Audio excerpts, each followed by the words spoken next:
Hello everyone. आज gear switch करके अपने रेगुलर एजेंडा पे वापस आ जाते हैं। इंडिया और चाइना का जो इशू चल रहा था उससे और जो हमारा रेगुलर एजेंडा है, इस लाइफ की जनरल अंडरस्टैंडिंग, लाइफ के बारे में, रियलिटी के बारे में इम्प्रूव करना और सॉल्यूशंस फाइंड आउट करना। जो लाइफ में प्रॉब्लम्स आती हैं हर किसी को, उनके जनरल सॉल्यूशंस फाइंड आउट करना जो कि डिफरेंट सिचुएशंस में अप्लाई किए जा सकें। तो भगवान कृष्ण एक कॉन्सेप्ट की बात करते हैं जिसका नाम है चित्त, स्थिर चित्त होना, जो कि बेसिकली जिसका मतलब ये है कि जो मन है हमारा, जिसको इमोशंस कह लीजिए, हिंदी में हम मन कह लेते हैं, किसी चीज़ के लिए मन करना, उसको कंट्रोल में करना। अगर आप लोग गीता से थोड़ा बहुत फेमिलियर होंगे तो आपको पता होगा कि कैसे एक रथ और सारथी की एनालॉजी यूज़ करके ह्यूमन माइंड और ह्यूमन ब्रेन को, सॉरी ह्यूमन माइंड और ब्रेन तो एक ही चीज़ है, ह्यूमन माइंड और जो इंसान का मन होता है, इमोशंस, उसका जो डायनामिक है उसको कैसे श्री कृष्ण ने एक्सप्लेन किया है गीता में। कि घोड़े जो होते हैं वो रथ के जो घोड़े होते हैं वो हमारा मन है, वो कहीं भी भागते हैं, लेकिन जो लगाम होती है वो दिमाग है, वो उसे कंट्रोल करता है। तो बेसिकली चित्त का जो कॉन्सेप्ट, स्थिर चित्त का जो कॉन्सेप्ट है वो ये है कि बहुत ज़्यादा खुशी मिलने पे आप बहुत ज़्यादा एक्साइटेड ना हो जाएं और बहुत ज़्यादा दुख होने पे बहुत ज़्यादा डाउन ना चले जाएं।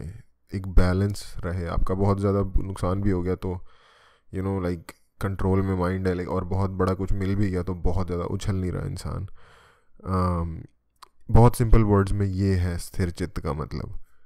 आज मैं इस टॉपिक पे स्पेशली इसलिए बात करना चाहता हूँ क्योंकि आप लोगों ने देखा होगा कि पिछले दिनों जो एक्टर हैं सुशांत सिंह राजपूत, उनका इंसिडेंट हुआ और आई थिंक वो किसी भी इंसान के लिए बहुत ज़्यादा शॉकिंग था। मुझे पर्सनली बहुत ज़्यादा दुख हुआ उस न्यूज़ को सुन के, और एक सैडनेस का, जिसे कहते हैं, एक ब्लैंकेट मेरे माइंड के ऊपर आ गया था कि कुछ बुरा हुआ है। मैं अपनी जनरल लाइफ के थ्रू जाते वक्त भी कुछ माइंड के एक बैकग्राउंड में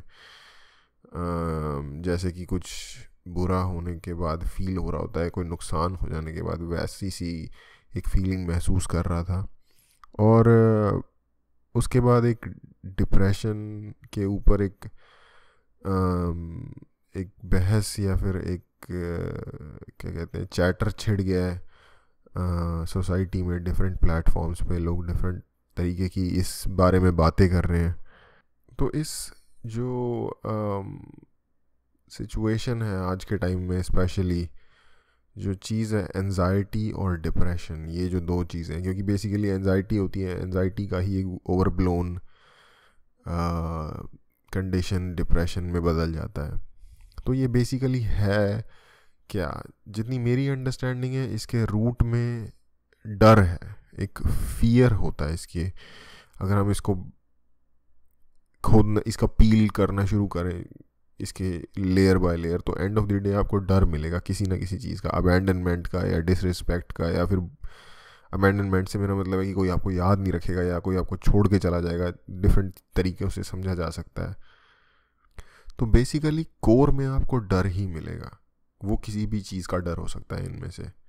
और इस सिचुएशन को देखते हुए मैं चित्त के कॉन्सेप्ट के बारे में सोच रहा था कि अगर समहाउ उस कॉन्सेप्ट को अटेन किया जा सके, बहुत पार्शली ही, चाहे कंप्लीटली नहीं, बहुत छोटे रूप में भी, या फिर उस तरफ कोशिश भी की जा सके, और कोशिश करते हुए एटलीस्ट हमारी अवेयरनेस हो उस तरफ, तो सिर्फ उतना करने भर से ही हम एज एन इंडिविजुअल ये जो एंजाइटी है या फिर किसी भी तरीके का डर है, इसके अगेंस्ट अपने माइंड में एक आर्ग्यूमेंट बिल्ड कर सकते हैं। क्योंकि हमारे ही डिफरेंट वर्जन्स एक दूसरे के खिलाफ बहस कर रहे होते हैं। बेसिकली जब हमारा ही एक वर्जन हमारे अंदर डर रहा है, तो हमारा ही एक और वर्जन उस डर के अगेंस्ट आर्ग्यू कर सकता है, अगर उसके पास चित्त के कॉन्सेप्ट की एटलीस्ट अंडरस्टैंडिंग है, नॉलेज है कि एक ये भी तरीका हो सकता है चीज़ों को सोचने का, एक ये भी पर्सपेक्टिव हो सकता है चीज़ों को देखने का। तो एटलीस्ट हम मेंटली, या फिर कहना चाहिए कि इंटेलेक्चुअली इक्विप्ड तो कम से कम बनाएं अपने आप को, कि हम अपने मन के अंदर होने वाली प्रॉब्लम्स के साथ अपने मन के अंदर के सॉल्यूशंस या फिर एटलीस्ट आर्ग्यूमेंट्स के थ्रू लड़ सकें। क्योंकि एंड ऑफ द डे बाहर से दुनिया में जो भी होता रहे वो उतना इम्पोर्टेंट नहीं होता, जो हमारे उसके मुकाबले जो हमारे अंदर चल रहा है, अगर हम उसे कंट्रोल कर सकते हैं या उसे बेटर ऑर्गेनाइज कर सकते हैं तो बाहर होने वाली चीज़ें शायद उतना ज़्यादा इफेक्ट ना कर पाएँ। शायद आप लोगों ने स्टोइसिज्म के बारे में सुना होगा, द कॉन्सेप्ट ऑफ स्टोइसिज्म, जो कि एंशिएंट ग्रीस से आया था। वो भी बेसिकली यही चीज़ है, जो आपको बोलता है कि आप अपनी मेंटल जो विल है उसको इस तरह से एक्सरसाइज करो, इस तरीके से यूज़ करो उसका, कि जो आउटसाइड प्रेशर्स हैं, जो आउटसाइड वर्ल्ड के प्रेशर्स हैं, for example lust, greed, fear, इन चीज़ों को आप अपने अंदर की जो मेंटल एक्सरसाइज है बेसिकली अपने जो घोड़े हैं, जो मन के जो घोड़े हैं, उन पे इतनी आपकी लगाम ज़बरदस्त होनी चाहिए कि इन चीज़ों से आप लड़ सकें। बेसिकली कॉन्सेप्ट ये है स्टोइसिज्म का। एक और बेसिक कॉन्सेप्ट है कि आपको अगर अपने अंदर, जैसा कि मैं कह रहा था, कि अगर आपके अंदर कंट्रोल है, अगर आपका मन कंट्रोल में है, आपका माइंड कंट्रोल में है, तो बाहर जाए जो मर्जी होता रहे वो आपको इतना ज़्यादा इफेक्ट नहीं कर पाएगा। और जब तक हम इस चीज़ को रियली अपने ऊपर एक्सपेरिमेंट करके फील नहीं कर लेते, तब तक इस कॉन्सेप्ट को समझना बहुत ज़्यादा, ये कॉन्सेप्ट बहुत ज़्यादा इम्पॉसिबल लग सकता है बहुत, क्योंकि ये अपने आप में बहुत एब्स्ट्रैक्ट और डीप कॉन्सेप्ट है। लेकिन अगर इसका थोड़ा सा भी एक्सपीरियंस आप समहाउ, छोटा सा एक्सपीरियंस ले सकें लाइफ में, तो आपको इसकी पावर का भी अंदाज़ा हो जाएगा, क्योंकि ये आपको अल्टीमेट फ्रीडम प्रोवाइड कर रहा है। तो अगर कोई ऐसी चीज़ है जो इतनी पावरफुल हो, जो आपको अल्टीमेट फ्रीडम प्रोवाइड कर रही हो, तो उस तक पहुंचना भी, या उसका रास्ता भी एक्सपेक्टेड ही है कि बहुत इजी नहीं होगा। और मेरी अंडरस्टैंडिंग के मुताबिक ये जितने भी कॉन्सेप्ट्स हैं, मैं इनको सिंपल समझने लायक टर्म्स में अगर अपने अंडरस्टैंडिंग के मुताबिक एक्सप्लेन करना चाहूँ, तो ये बेसिकली जैसे हम जिम जाते हैं, वहाँ पे एक्सरसाइज करते हैं फिज़िकल मसल बिल्ड करने के लिए, तो ये सारे कॉन्सेप्ट अप्लाई करना बेसिकली एक साइकोलॉजिकल या मेंटल एक्सरसाइज है, जिसके पीछे की बेसिक फ़िलॉसफी ये है कि क्योंकि आप दुनिया को चेंज नहीं कर सकते, तो फिर आप अपने आप के अंदर चेंज लाइए और उस चीज़ को एक्सरसाइज कंटिन्यू करते जाना जब तक कि हम उसको एटलीस्ट परफेक्ट नहीं तो एफिशिएंट नहीं हो जाते उसमें।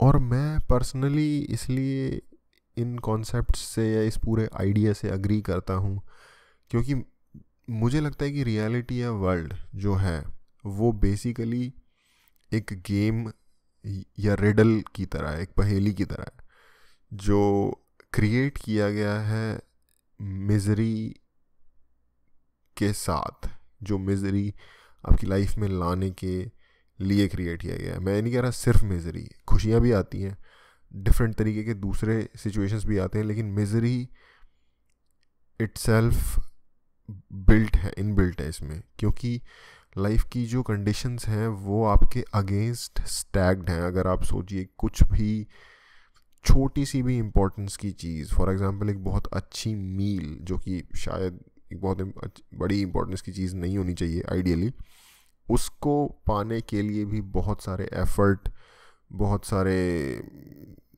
क्या कहते हैं, डिफरेंट तरह की कोशिशें करनी पड़ती हैं एक एवरेज इंसान को।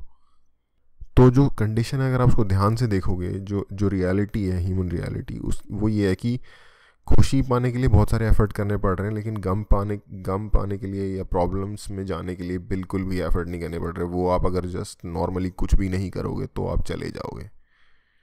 But according to these concepts, ये सारी कंडीशंस सिर्फ तब तक ट्रू हैं जब तक आप एक्सटर्नल प्रेशर्स को, अपने आप को सबड्यू होने देते हो एक्सटर्नल प्रेशर्स के अंडर। फॉर एग्जांपल ग्लटनी एक सिन है बेसिकली, बहुत ज़्यादा खाने के पीछे पागल होना। कुछ लोग होते हैं जो प्यार की भरपाई खाने के साथ कर रहे होते हैं, क्योंकि उनकी ज़िंदगी में कोई और लोग नहीं है उनको चाहने वाले, पसंद करने वाले, तो वो खा के उस लिटरली फिजिकली खाना खा के जो भी उनका जंक फूड या जिस तरीके का फूड उनका फेवरेट है उसको ओवर ईटिंग करते हैं और उस वजह से मोटे हो जाते हैं। सिर्फ वो प्यार की भरपाई कर रहे हैं या फिर किसी के साथ की भरपाई कर रहे हैं उस चीज़ से। एक एग्जांपल के तौर पे बता रहा हूँ। या कुछ लोगों का पैसे का बहुत लालच होता है कि जितना पैसा कमा लिया जाए गलत से गलत तरीके से, दूसरों का गलत से गलत इस्तेमाल करके, दूसरों को बेवकूफ़ बना के या उनको लूट के पैसे जमा करना। एक्सटर्नल प्रेशर है ना, एक्सटर्नल प्रेशर में गिव इन करके ही इन सारी चीज़ों में जाता है इंसान। किसी भी तरीके की चाहत, किसी भी तरीके की लस्ट, किसी भी तरीके की भूख। तो और एक हमें हमारे अंदर एक इनबिल्ट कंट्रोल सिस्टम भी है जो हमें, हमारे पीछे से एक वॉइस आती रहती है कि नहीं, कोई भी गलत काम करते हो कि नहीं मुझे ये शायद नहीं करना चाहिए। तो एक वो चीज़ है, तो वो है कंट्रोल मैकेनिज़्म। तो अगर आप उस कंट्रोल मैकेनिज़्म को यूज़ करते हो अच्छे तरीके से, और जो ये जो एक्सटर्नल प्रेशर्स हैं कि आपको लालच हो रहा है उनके अंदर गिव इन नहीं करते, तो आप अपने आप का कंट्रोल अपने हाथ में ले लेते हो बेसिकली। आप एक तरीके का फ्रीडम मिल जाता है आपको इन सारे लालचों से, क्योंकि एंड ऑफ द डे देखा जाए तो हम सबको ही 101 साल के अंदर मर जाना है, और टाइम अपनी मस्ती से, अपनी स्पीड से, बिना किसी से पूछे, ना धीरे ना तेज़ चले जा रहा है। उसको किसी से कोई मतलब नहीं है। तो आप कितनी भी चालाकियाँ लाइफ में कर लो, कितने भी लालच, कितने भी जुगाड़ लगा लो, फ़ायदा कुछ नहीं है। एंड ऑफ द डे मर जाना है। तो एंड ऑफ द डे हाथ में टाइम है, और हम कितने भी बुरे काम कर लें। अगर आप लोगों ने, एक किताब है फ्योडोर डॉस्टोयेव्स्की की, क्राइम एंड पनिशमेंट, बहुत ज़बरदस्त किताब है। अगर इस चीज़ को समझना है कि कोई भी गलत काम करने के बाद हमें लग रहा होता है कि शायद वो हम we got away with doing something wrong, हमने कुछ गलत काम कर दिया और हम बच गए और किसी को कुछ पता नहीं चला, लेकिन उसका हमारे अंदर एक बहुत बड़ा नेगेटिव इफेक्ट होता है। उसी कॉन्सेप्ट के ऊपर वो पूरी बुक है, क्राइम एंड पनिशमेंट। अगर मौका मिले तो ज़रूर पढ़ना, वो बहुत माइंड ब्लोइंग किताब है। और उनके द्वारा लिखी गई, डॉस्टोयेव्स्की, फ्योडोर डॉस्टोयेव्स्की के द्वारा लिखी गई और सारी किताबें भी एक बहुत बड़े इंटेलेक्चुअल थे मेरे अंडरस्टैंडिंग में वो। बट खैर, हमारा मुद्दा। और क्योंकि आप अपने आप को फ्री कर लेते हो, तो आप बेसिकली इस मैट्रिक्स से, जो पूरी रैट रेस है दुनिया में चल रही, इससे अपने आप को बाहर निकाल लेते हो। ठीक है, कोई काम सिर्फ इसलिए क्योंकि सिर्फ काम करना है, जैसा गीता में, सिर्फ कर्म करो, फल की इच्छा मत करो, सिर्फ उस लिए करते हो। फिर आप जो भी करते हो, इस सारी चीज़ों का मतलब ये नहीं कि आप करना छोड़ दोगे चीज़ें, आप करोगे चीज़ें बट उस माइंडसेट के साथ कि कर्म करो और फल की इच्छा मत करो। काम को सिर्फ काम करने के लिए करो। और जब आप इस तरीके से करते हो ना कि कोई एक्सपेक्टेशन नहीं है, कोई डर नहीं है, तो एंजाइटी का सवाल ही पैदा नहीं होता, और फिर डिप्रेशन भी नहीं होगा। फॉर एग्ज़ाम्पल, अगर आपको नाम, शोहरत, दोस्ती, प्यार, पैसा, साथ, यही चीज़ें हैं ना, इन्हीं में से कुछ चीज़ें चाहिए होंगी, या इन्हीं की जैसी 5-10 और चीज़ें हैं, उन सारी चीज़ों की एक्सपेक्टेशन के लिए ही हम ये सब कर रहे हैं ना। तो ये क्या है? ये सब एक्सटर्नल है, हमारे अंदर से बाहर की चीज़ें हैं ये, और इन पे हमारा कोई कंट्रोल नहीं है। हम कोशिश कर सकते हैं, हम गिड़गिड़ा सकते हैं, हम डरा सकते हैं, धमकाने की कोशिश कर सकते हैं कि दूसरे लोग ये जो हमें चीज़ें चाहिए वो हमें दें, जो भी ये दे सकता है। फॉर एग्जांपल, अगर हमें किसी का प्यार चाहिए तो कोई लड़की है, या फिर अगर किसी लड़की है तो कोई लड़का है जो उसको चाहिए, या फिर अगर हमें एक जॉब चाहिए, या फिर हमें एक घर चाहिए, या जो भी चाहिए, उसके लिए हम प्रेशराइज़ कर सकते हैं, गिड़गिड़ा सकते हैं, डरा सकते हैं। ये सब एक्सटर्नल तरीक़ों से कोई यूज़ कर सकते हैं इन चीज़ों को पाने के लिए। लेकिन एंड ऑफ द डे ये हमारे कंट्रोल में नहीं है। हम नहीं कंट्रोल कर सकते कि कैसे सिचुएशन टर्न आउट होगी, और जो कि बहुत डेवस्टेटिंग हो सकती है। तो मुद्दे की बात ये है कि हम क्या कंट्रोल कर सकते हैं? हम अपने आप को कंट्रोल कर सकते हैं, हम अपने अंदर इमोशनल एक्सरसाइज कर सकते हैं, अपने आप को बेहतर तरीके से समझ सकते हैं। तो प्लीज़, अगर आपको टाइम मिले तो ये कॉन्सेप्ट्स के बारे में पढ़िएगा। अगर आपको लगता है कि ये कुछ फ़ायदे की बात थी तो सुनने के लिए आपका थैंक यू।